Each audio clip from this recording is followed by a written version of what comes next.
I had volunteered for them as a youth in 1996 when they had bought their first building in my community. And so to think that in high school, I volunteered at this exact same nonprofit, and I was volunteering with a female CEO, and I had never met a female CEO. And I said, wow, I could now be a CEO at the same place that I first met the very first female CEO in my lifetime. That's what I want to do. And so I did that.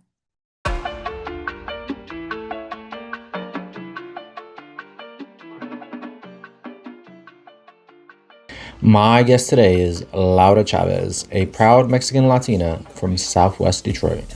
She is a community builder, champion for equitable development and cultural preservation across Southeast Michigan. And she's someone who continues to open doors while holding space for others to walk through.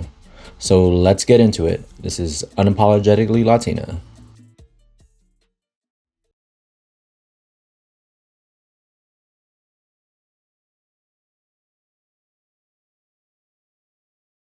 So I'm Laura Luisa Chavez, and I am a native Southwest Detroit resident, love Southwest Detroit.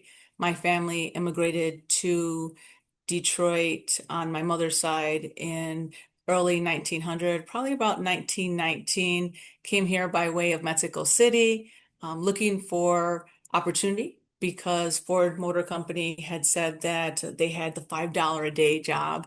And my great grandparents wanted to come. Lorenzo de la Rosa and Marianita de la Rosa, who were orphans, came by way of Michigan Central and wanted to work for Ford.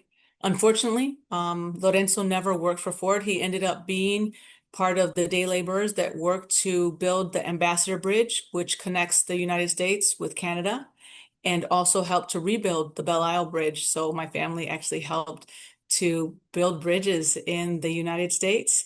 And in 1925, my grandmother was born here in Detroit, Michigan, and her seven brothers were born here to Lorenzo and Marianita. After that, in 1935, my great grandfather passed away of pneumonia. He was definitely trying to support his family and gave most of his salary to the family and did not have proper winter wear. She attended Mayberry Elementary School, which is still standing here in Southwest Detroit. And in third grade, she had to stop attending school and help her mother raise her siblings. And they ran a boarding house here in Southwest Detroit on 25th Street to continue to support the family and her siblings. He again died of pneumonia, and she had to make a living. And her siblings ended up going to the military, and they continued to survive. And she met her amazing husband, who was my grandfather, Mario Pedro Chavez, who then became my grandfather, and they created my beautiful mother, Mariana Chavez, and they got married in 1950. My mother was born in 1956 here in Detroit, Michigan, and they had a beautiful wedding. My grandfather was 7 years the junior of my mother, and so that was a real big thing back then. And it was really cool because I have their photos, which is really sweet to kind of see those photos back then. And then my mother and my father met. My father is from Michoacan, Mexico. He came here to work for Great Lakes Steel because there was a lot of industry here, again, working for the auto industry. And he came to work here and met my mother. They fell in love and they ran away to Michoacan, Mexico, where he was from and where he lived.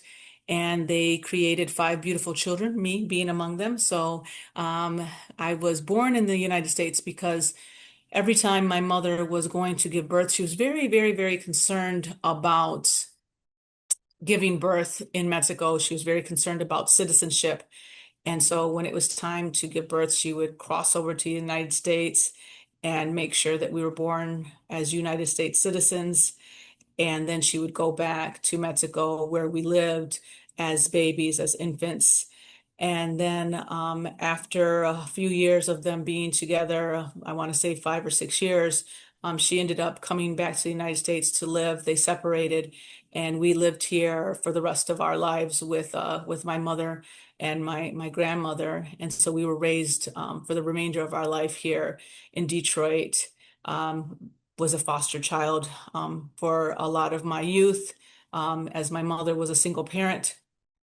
And that gave me a lot of experience. Got to be, in households with different races of families, got to experience different households, but also because my first language was Spanish, I ended up learning English from different households and didn't speak enough Spanish when I entered into elementary school and didn't speak enough English the right way that at the time, there wasn't a really strong bilingual program in the 80s, and there weren't, I want to say, foster parents that were bilingual. Uh, so I was put in what was known as special ed. So kindergarten, first grade, second grade, and even third grade, I was a special ed student. And when we were reunited with my mother, I got placed back here in Southwest Detroit, where there was a really strong bilingual department.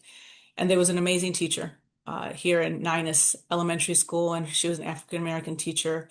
Her name was Ms. Beavers, and she happened to be walking by the special education classroom.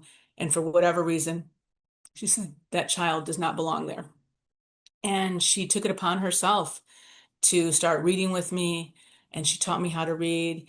And I'll never forget the very first book that she read to me, which is Dr. Seuss's book, Are You My Mother? And for someone who was a foster child for more than 5 years, for the first book to read from cover to cover, Are You My Mother? It meant a lot to me because at that time, I was trying to really figure out, was my mother truly my mother also? And that book was definitely a very low book for me to be reading in third grade. But after that, they ended up testing me, and I was considered what is gifted and talented. And so I was then placed in fifth grade. And so I use that story very often because in the work that I do and the work that I've done in my professional life, I found that often it only takes one person to see you and take you from being what is labeled as something less than what you are to saying you are gifted and talented, or you are better than what you have been labeled as. And so it took Ms. Beavers to see me where I had been placed in this category of special ed or special needs or at risk as an at-risk youth. And now, because I took this test, now I'm now gifted and talented. I continued to excel through high school. And by the end of high school, I ended up earning the most scholarships that any graduate from my high school had earned that from graduating. And I ended up attending Wayne State University, and I never paid for any of my tuition.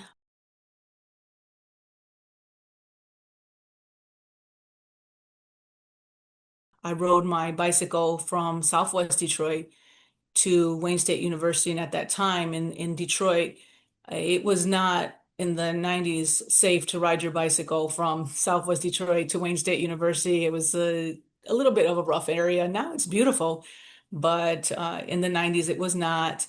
And also, I was determined. I wanted to be an educator.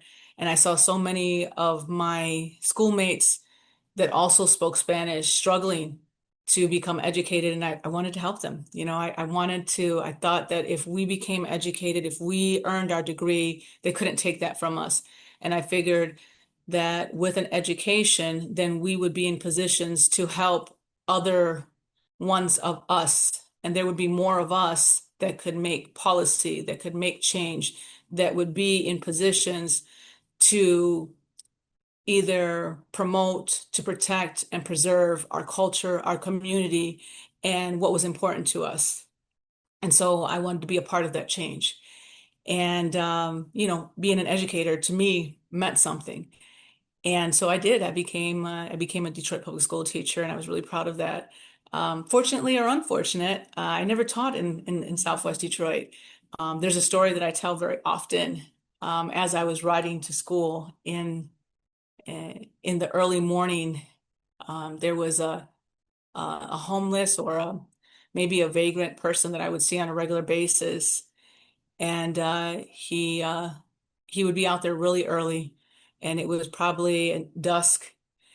And maybe some people would probably not talk to him, but I would see him very often. And sometimes he'd say hello, or he'd say, hit them books, or, donate out on these corners like me. He'd say these affirmations.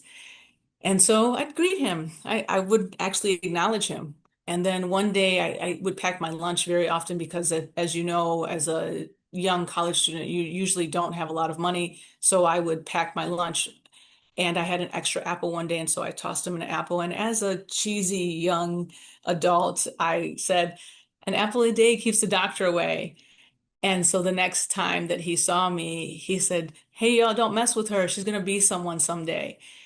And I knew that every time I would pass him or pass his corner or pass his block, that I was protected.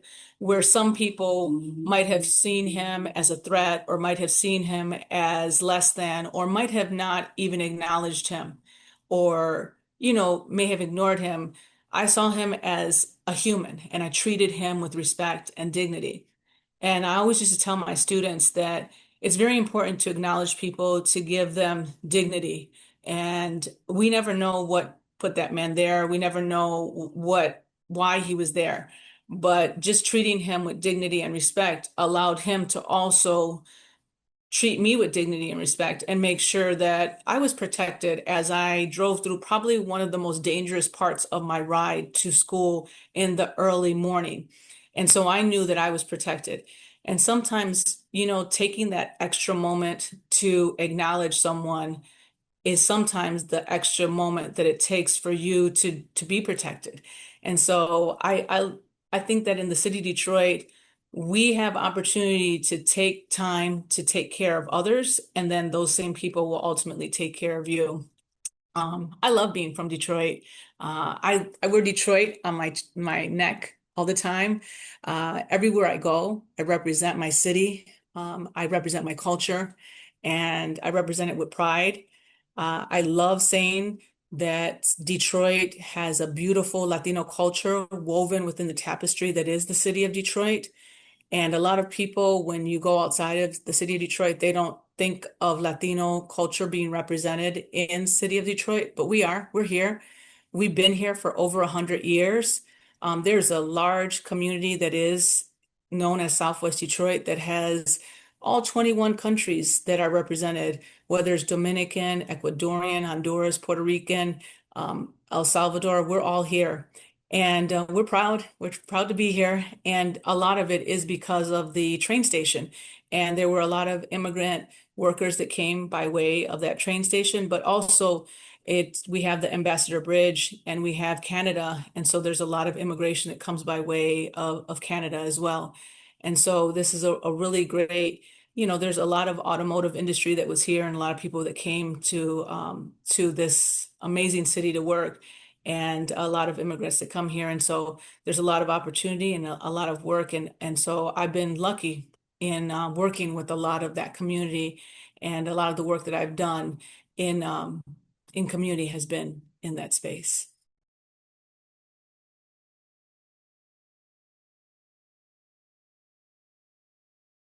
So straight out of college, I ended up becoming a Detroit public school teacher, which was my dream because I wanted to be just like Miss Beavers. I'll say I loved her so dearly, and I wanted to see other Laura Chavez's in a classroom and say that child does not belong there just like that.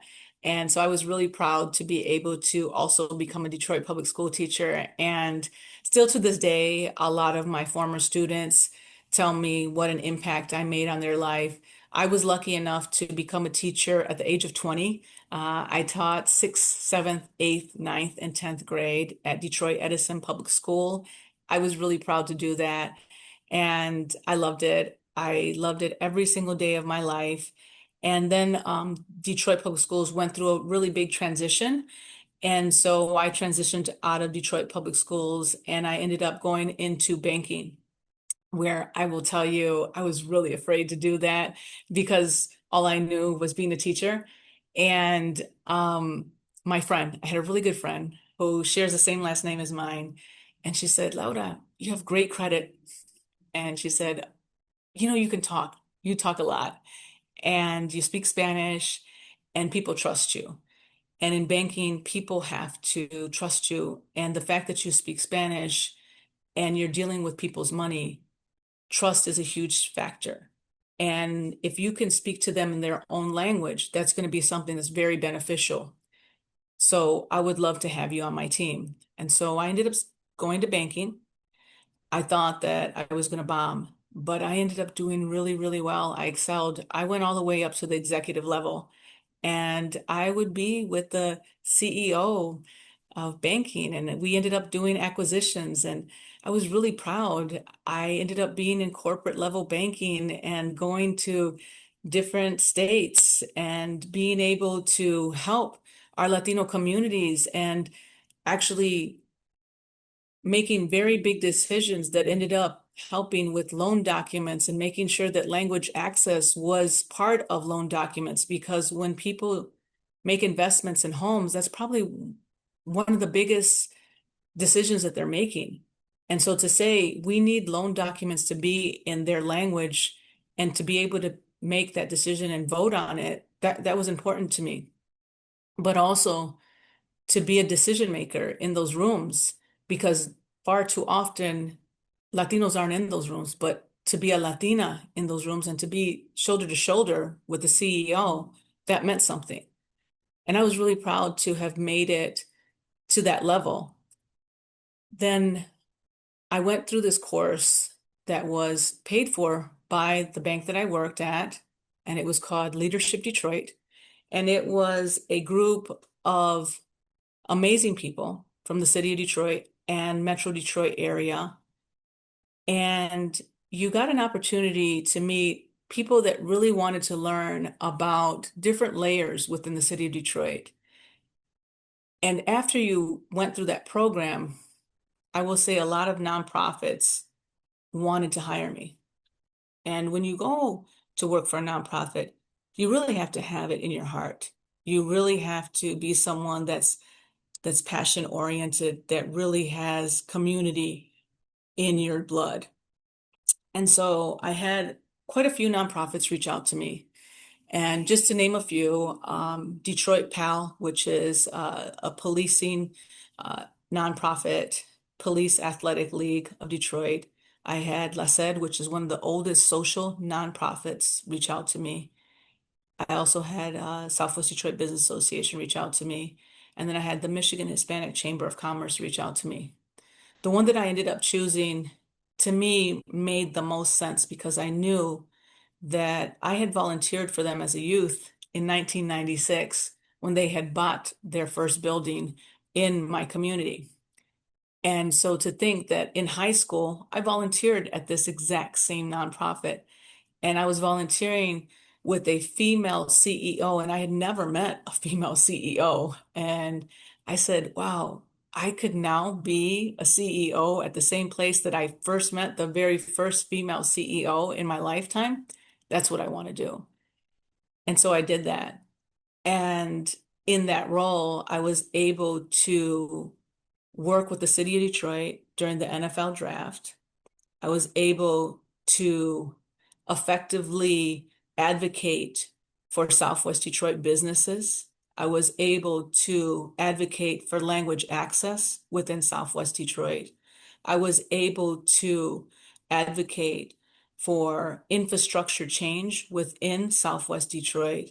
I was able to advocate for larger corporations to give back to community that maybe hadn't even thought about the Latino community ever, but were more like takers of community.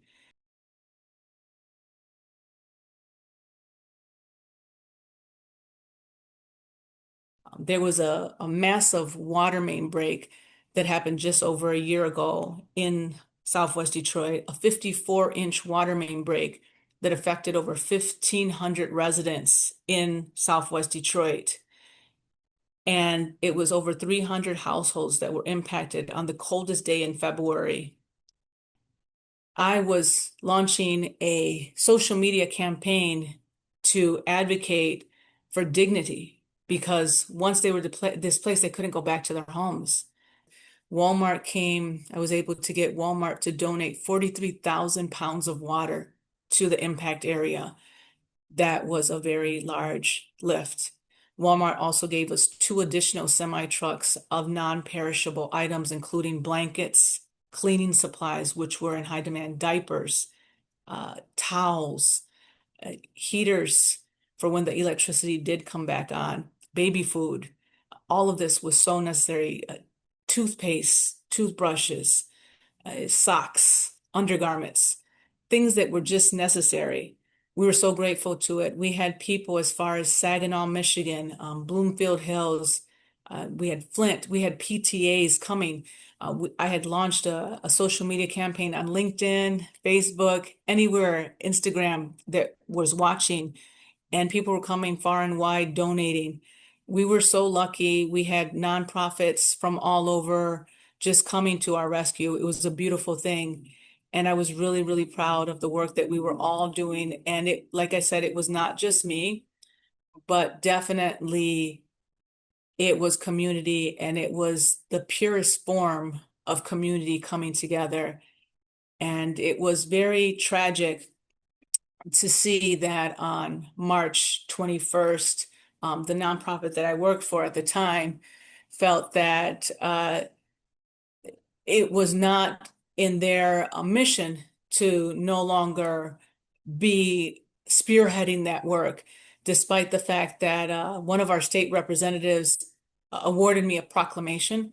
The mayor of the city also gave me a Spirit of Detroit pin, and that's one of our biggest awards that you can get from the mayor. And so I was transitioned out of my role, but that's okay because from that was birth my own capacity building organization, which is known as Raíces Detroit. And I named it Raíces Detroit because, as I told you, my great grandparents came to Detroit in 1919. And if you see the logo, there's a massive heart on the top, and then you'll see the Ambassador Bridge. And it's because I'm rooted in Detroit. And since then, we've been able to continue to help families that were impacted by the water main break. But more than that, we've been able to help families that have been also impacted by detention of ICE or deportation. We've also been able to help families that just needed support. If they needed a furnace, we were able to work with other nonprofits to help purchase a new furnace. We have senior citizens that just need support. Just recently, we had Wayne State University come and ask Raíces Detroit if we could help with an endowment for the scholarship for the Center of Latin and Latin American Studies to raise $25,000. And we were able to use our game that we created called Loteria Southwest Detroit Edition. And so we fundraised using our game. Again, similar to Loteria, but it's the Southwest Detroit edition of Loteria, where we use businesses as the Loteria emblems. And we raised money to create or support the endowment for the Center of Latin and Latin American Studies at Wayne State University to create this endowment for future learners to have a scholarship fund. We just were asked by Covenant House to help create resources for their Children's Day on August 6th that we'll have. We're working with Motor City Makeover to clean up one of their parks. In April, we did 100 miles in April as a healthy initiatives, bringing local walkers to walk around Clark Park. We're doing 100 miles in May. And so we do a lot of different initiatives in Southwest Detroit and around Southwest Detroit, but helping organizations. Sometimes it's helping nonprofits. We also help businesses. We work with a lot of partners like Ellis Porter Law Firm. We work with Metro Food Rescue. We work again with Covenant House now. We're working with Wayne State University. We work with Mana de Detroit. All different organizations come to Raíces Detroit and ask for support.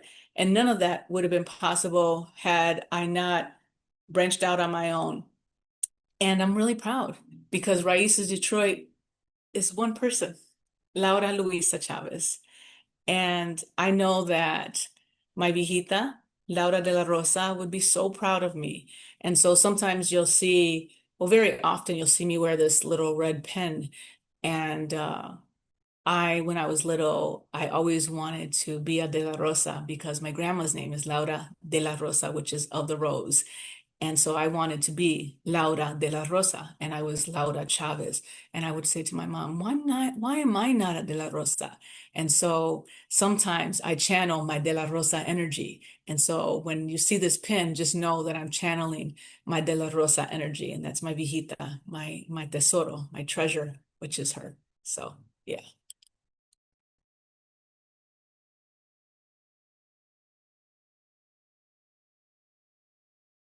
I think back to those years and I think back that I used to pray a lot and I used to pray often. I really felt that there was a higher power. I thought that God was speaking through me and that He had a higher mission for me and that He wanted better for me and that these were just tests, that these were challenges, and that He was just testing me for something bigger and something greater. And I would say, I know you're testing me because you have something bigger and something greater for me. And I hope that I meet your challenge because I really want to do whatever it is that you want me to accomplish when the time is right.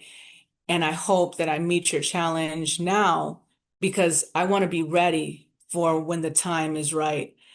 And I don't know that the time has ever been right. I don't know that I've met the challenge yet. I think I'm still being tested. I think that, every time something happens, I'm still being tested to be ready for that next challenge, for that next opportunity, because I still think I'm destined for greater, and whether it was foster care, whether it was being homeless as a teenage kid and living, or sleeping in the bathroom in Clark Park, or whether it was, deciding to ride my bicycle, which I can't even imagine my 17-year-old right now riding his bicycle from Southwest Detroit now to Wayne State University, or even transitioning from what I thought was going to be my forever job of educating to banking and that winding road of professionalism and being in the nonprofit world. But I'm so proud of it all. I'm so proud to have had all of those experiences because I feel like when I come across someone, I was just in a conversation with a colleague at my full-time employment because I actually have a regular job. Raíces Detroit isn't even my regular job. That's just my passion project, right? So I was in a conversation with my colleague today, and we are trying to work on her Pacific Asian American EIG group. And because I do so well with the Latino EIG group, she wanted me to mentor her on how to do hers and how to show up. And I told her, just be as vulnerable as you feel comfortable being, because you never know who's listening to your message and you never know who it's going to resonate with. And sometimes they just need to hear you. They just need to see you and they just need to know that someone sees them. And she said, because when she heard my EIG presentation that I gave just last week or the week before for an event that we held, she said it was so great. It was so inviting and it was so energetic that she couldn't wait to have a conversation with me. She wanted hers to be like that. And I said, you don't want it to be like that. You want it to be like yours. And you want to be as authentic as you can be. I said, I'm going to be there for yours. And I'm going to, show up and I'm going to ask questions and I'm going to make sure that you feel comfortable, but be yourself. And I think that it's very important for us to show up for each other, but also make sure that you show up for yourself. But yeah, I'm just really proud. I'm really proud of the human that I am, but I'm also really proud to have had all of these experiences because I think that I'm just a vessel, right? And just like the logo for Raíces Detroit, how the heart has all of these arteries and has all of these little vessels and is able to kind of, circulate through the body. I think that all of those little veins and arteries connect. And that's what I'm doing. I'm just connecting and I'm just a resource. And I'm just, trying to make sure that I'm making these really, really important relationships and these really, really important connections that continue to pump and continue to connect and continue to thrive and, support community for a really, really, really long time.